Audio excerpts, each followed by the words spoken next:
মার্কিন নেতৃত্বাধীন গাজা যুদ্ধবিরতি চুক্তির দ্বিতীয় ধাপ নিয়ে আলোচনা করতে ফিলিস্তিনের স্বাধীনতাকামী সংগঠন ও অন্যান্য ফিলিস্তিনি সশস্ত্র সংগঠনের নেতারা মিশরের কায়রোতে অবস্থান করছেন। সংঘাত বিরতি কার্যত স্থবির অবস্থায় রয়েছে, কারণ ইসরায়েল একের পর এক চুক্তি লঙ্ঘন করছে এবং গাজায় সামরিক অভিযান অব্যাহত রাখছে।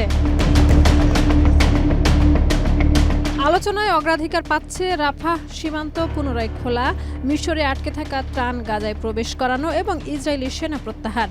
ফিলিস্তিনের স্বাধীনতাকামী সংগঠন রাজনৈতিক ব্যুরোর প্রধান উপদেষ্টা তাহের আল নুনু জানিয়েছেন, তারা মধ্যস্থতাকারী দেশ ও আন্তর্জাতিক সম্প্রদায়ের সঙ্গে কাজ করে গাজায় শান্তি ফিরিয়ে আনার চেষ্টা করছে। তবে বাস্তবে পরিস্থিতি এখনও অপরিবর্তিত। গাজায় 50% বেশি এলাকা ইসরায়েলের সামরিক দখলে রয়েছে এবং প্রতিদিন নির্ধারিত 600 ত্রাণবাহী ট্রাকের প্রবেশ কার্যত হয়নি। যুক্তরাষ্ট্র আনুষ্ঠানিকভাবে গাজার পরিকল্পনার দ্বিতীয় ধাপ শুরু করেছে।